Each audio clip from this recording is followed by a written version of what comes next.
This is a voiceover.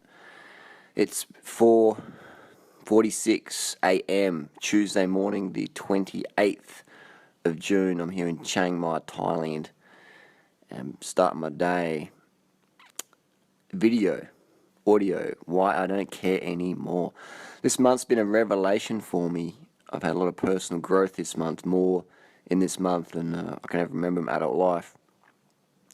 Of just about not caring anymore, about trying to convince people what my intention is, or what I stand for, etc. I was talking with someone last night, and they said this is the first time in their life they've gone to a restaurant with a bunch of people, and this person had tears in their eyes, and they said the first time they had tears of gratitude.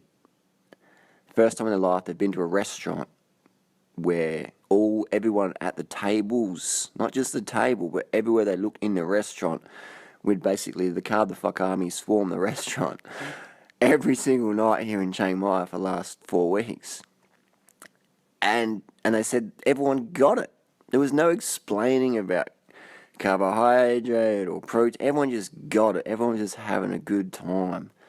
No one had to be convinced, because they'd done all their own homework and they'd concluded they're going to go to Chiang Mai and have a good time. And they're going to carb the fuck up and build some fitness, make some friends, meet some new people who are like-minded, who get them. And I was just like, yeah, that's what it's about. That's why we created this event, man. So our next year, it's going to be 6 weeks long. Now, I'm not going to promote the event.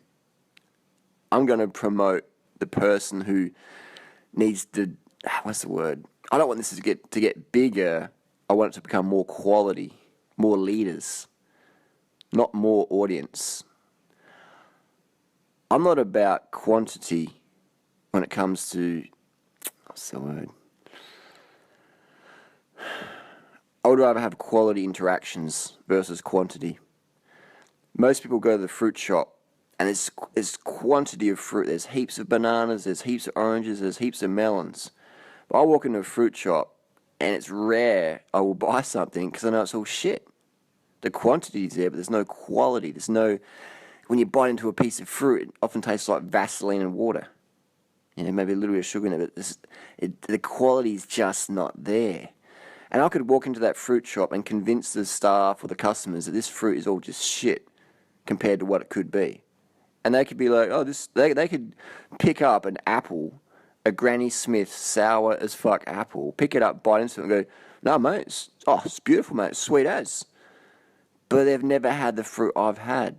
They haven't experienced those tree-ripened organic mangoes that I found in Bowen, North Queensland in 2005 December when I rode my bike from Gold Coast to Cairns, solo, unsupported. They haven't had those fruits. They don't understand. And they will never get it until they try it, till they experience it firsthand. Because the only things we personally know in life are those which we personally experience. The rest is just programming. Now, we can obviously learn from other people's experience, and that's what I like to do. I like to learn from other people's mistakes. Just like as I like to wear second-hand clothing, I also like to learn from second-hand mistakes, that I don't have to make the same mistake as they did. I can just fast-track my progress. So I'd recommend people, if you're getting hassle from your friends, your family, your partner, or people who just don't get it, ask yourself, why do you even care if they get it or not? It's good to care. I care. I care a lot. I care too much sometimes, people tell me. I like to contribute. That's my highest value in life. And I'm not going to change that. What I am going to change is the focus I give to people who really want it versus people who are just sort of interested.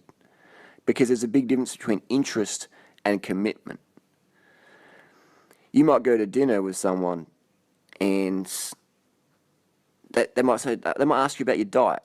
They go, well, how come we eating so much rice? And then they might start up an argument with you or talk about carbohydrates, like all this stuff. And, you guys watch 293, they're crazy. Or whatever. They just don't get it. And then you might meet another person at dinner and they say the same thing. Oh, you're eating a lot of rice. What's to do with that? And then they'll go read some more information that you've given them. Maybe it's on a website, it's on watch out videos or whatever, and they'll be like, yeah, this is fucking crazy, but this makes sense. Yeah, interesting. Like, yeah, and they might ask you more questions. And then they go, fuck it, man, I'm going to give it a go. And this is commitment building. And then they just keep asking you for tips. And they're not asking you for tips. Like, be careful, girls, that there's a lot of guys out there who pretend they're interested, but they just want some pussy. So they just talk shit to you to get some pussy, get in your pants. And as you get older, more experienced, you work out who those guys are. But what I'm trying to say is that over time you work out who's interested, who's committed, and who's just a fucking player. And that just comes from personal experience. I don't care if people don't get me anymore. All I care about is that I do my best, I say what I mean, and mean what I say. And those that mind do not matter, and those that matter do not mind.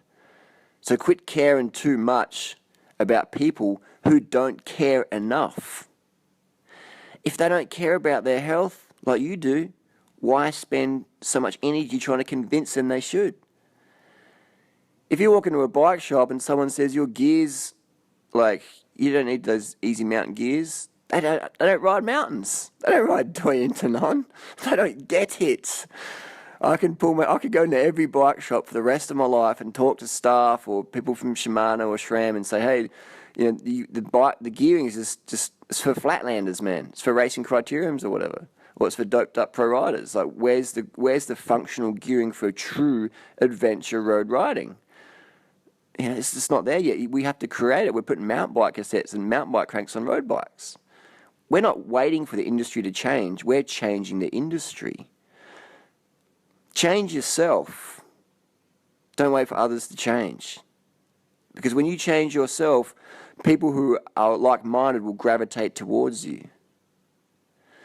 There's a story, I'll finish the story up with, there's a guy walking in Central Park, New York, and he comes across a vegan hot dog stand. All right? And the hot dog stand is ran by a monk. So the guy says, I'll get a vegan hot dog with everything vegan. And the monk serves up the vegan hot dog with everything and hands it over to him. And the guy gives him a $20 note. And the monk puts it in his pocket and says, thanks. And there's about a 30-second pause. And the guy goes, I just gave you a 20. Where's my change? And the monk says, change comes from within. Moral of the story, change comes from within. Don't be afraid to be your true self. Be the change you want to see. Like attracts like, water seeks its own level. Don't be afraid to stand out. Don't be afraid to feel isolated or disapproved by society. As long as you're doing good and doing what needs to be done, don't care what anyone else says, man. Just go out there and fucking do it. And do it better every fucking day.